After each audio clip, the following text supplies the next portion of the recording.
Greetings, families. Welcome back once again. I hope you are well. I hope your day is good. Thank you so much for clicking on this video. It has been a while. This news is coming from Mali. We all know the petrol crisis that is going on. The government is working very, very hard to put things right to the citizens while others are twisting things around. The government is assuring us, and not only that, they were on the street to show us what is really, really going on. Families have put two videos together. Watch the first one and listen to the testimonies of the people themselves, the citizens of Mali.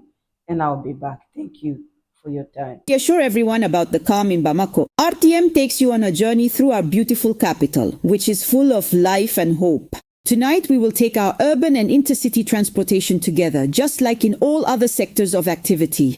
They continue their daily routines as usual, much to the delight of the population. This is possible thanks to the determination of the armed forces who ensure a regular supply of fuel, a situation that allows the various companies to operate at full capacity. This observation was made by one of our reporting teams led by Chamoro Kunadi. A quarter of a transport company is setting off from Bamako to the city of Abalazan. It is driven by a man named Souleymane Traoré in unmatched calm. A striking illustration of the continuation of intercity transport in Mali. We travel freely every day. We want to reassure the entire population. The same sense of calm is shared by the passengers we spoke to about the issue. He says he couldn't care less about the false propaganda-like allegations that are being spread by certain channels and on social media. What they're saying is nothing but lies. You can see the atmosphere for yourself. The fuel problem we're experiencing is starting to be resolved. We, as a group, go about our business in our daily lives in a calm and composed manner with no worries at all. Security is really up to standard. They just need to improve the fuel supply, otherwise everything being said about Mali is false. Passengers owe their sense of security to the Malian armed forces, in line with the directives set out by the transitional authorities. We have complete trust in our military. May God protect them. Some passengers come to ask us about the security situation, and we reassure them. Even this morning, as early as today, 2 buses have already left the station, each one carrying a total of 64 people. And 36 passengers respectively. Citizens go about their business, staying united in hopes of overcoming the crisis. Everything happens in its own time. This is the current state of the passenger transport sector, where business is running at a pace that satisfies those involved. Day and night, the companies remain operational, to the great satisfaction of the users. And now let's take a closer look at the heart of one of the fuel distribution systems across the country. In order to better organize departures and the crossing of the city, secure areas have been set up. This has generated a great deal of enthusiasm and determination for a national cause.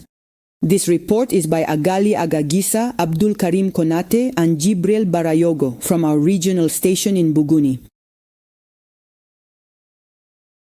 In the face of the crisis caused by a shortage of hydrocarbons, Malians are standing together behind the authorities to thwart this international plot against Mali.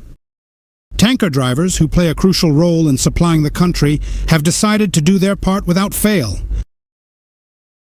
We are here in Bougouni, a lively town situated in the southern part of Mali, on National Road number 7. This important road serves as a key route for travelers and locals, connecting Bougouni to other towns and regions, and is known for its steady flow of traffic and activity. And in this designated area, thanks to the support of the regional authorities, members of the National Transport Union register vehicles in order of arrival and organize the parking and departure of tanker trucks for Ivory Coast, a country located in West Africa, is known for its vibrant cities and busy roads. On one of these roads, a group of drivers is traveling along their usual routes. Suddenly, the drivers begin to slow down and eventually bring their vehicles to a complete stop. The sound of engines fades as cars, trucks, and buses line up along the street. This moment of stillness on the road could be due to a traffic signal, a pedestrian crossing, or another reason that requires everyone to pause. The drivers remain attentive. Thank you so much for listening and watching. This is what is going on. Things are improving, but of course, they will not show you that things are improving. But we know the truth. They are working hard on what is going on. The citizens themselves, some of them are causing this problem by smuggling and also hiding some of this fuel. There is more to this that I'll be sharing later. But for now, let's listen to the Minister for Commerce, Industrialization, Minister Diallo, that I love so much. For that man, he means every word that comes out of his mouth, and they better listen to him carefully. They have signed an agreement that will change everything around. Families, please listen and watch. I'll be In back. places where there is a unit that has been established with the construction of a reception office which bears its official name and a maternity ward that is properly equipped with all the appropriate materials. So we are very happy about these two projects from Prime Minister at Timbuktu. The Prime Minister, who is energetically implementing the framework letter addressed to him by the President of the Transition, General of the Army Hassini Guita. And to further inform you about the actions of the head of government, RTM brings you tonight on the program M Magazine, a review produced by Mamari Kone and Alou Touré. And indeed, one of the challenges currently facing the Prime Minister is the supply of hydrocarbons to the country. The authorities, in collaboration with the stakeholders involved in managing the situation, are working actively to find concrete solutions to end the crisis. It is in this context that the government, through the Ministry of Industry and Commerce, signed a Memorandum of Understanding this Friday with professional groups in the petroleum sector, aiming for a harmonious, efficient and rapid management of tanker declarations at the Malian Customs Petroleum Office, for example, by reducing the waiting time to 24 hours. Let's get an update with Haridu Matina and Aruna Jara. The urgent need to facilitate, as quickly as possible, the completion of customs formalities for the declaration of imported petroleum products is now confirmed with the signing of this protocol.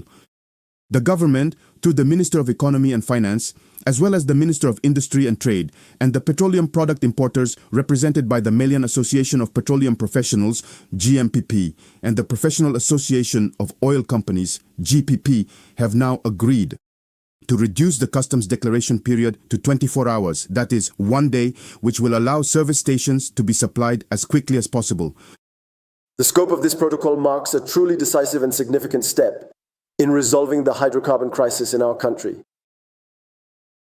Because statistics show that the number of tankers entering each week now is significantly higher than the number of tankers that entered our country before the crisis. This is an issue of organization, management and oversight to ensure better handling of the hydrocarbon crisis currently facing our country.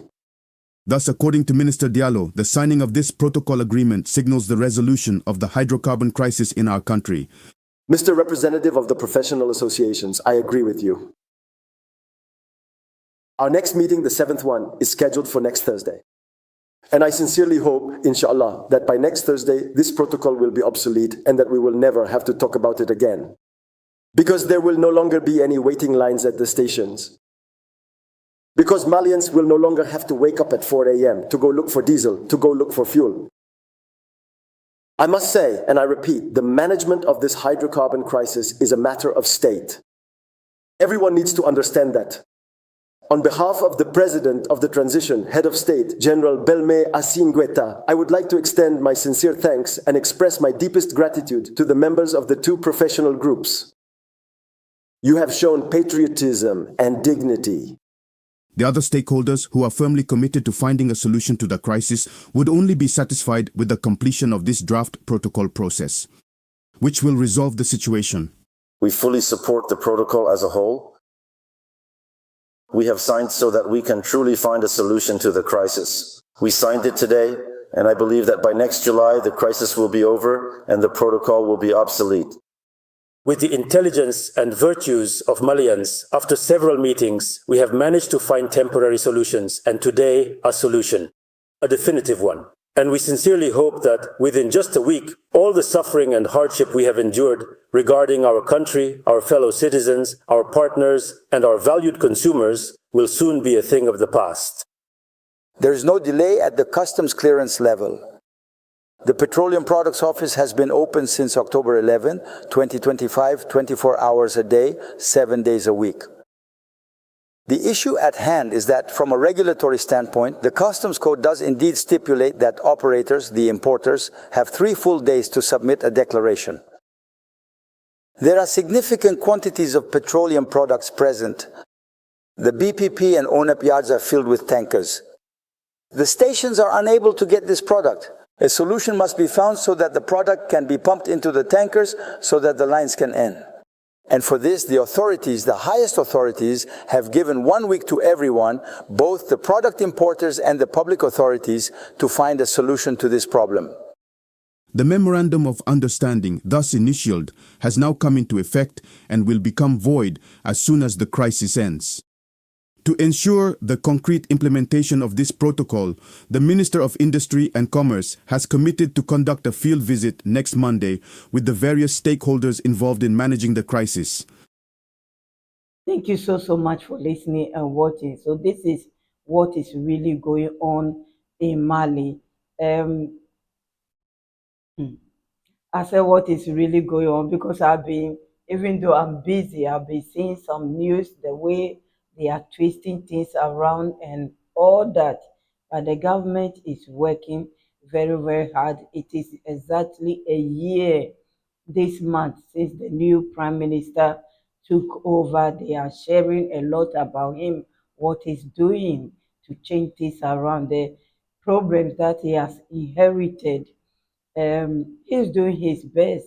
He's doing his best together with the president and all the ministers. They are trying their best to work to push through this darkness that they are imposing on them, even though it's not what people are saying.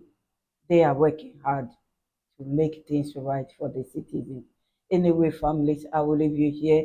I'll be back with another news from Burkina Faso. Thank you so much for your time. Credit to RTV News and ORTM. Families, I will leave you here. Thank you so much for your time and your support. I'm so grateful. My returning families, my new ones, my members, thank you. My kings and queens, my returning families, I said that twice. Thank you so much. I miss you a lot. Thank you. Thank you for being there. I told you if I get a convenient place, I will be here face to face with you. So I will see you once again. See you and God bless you all.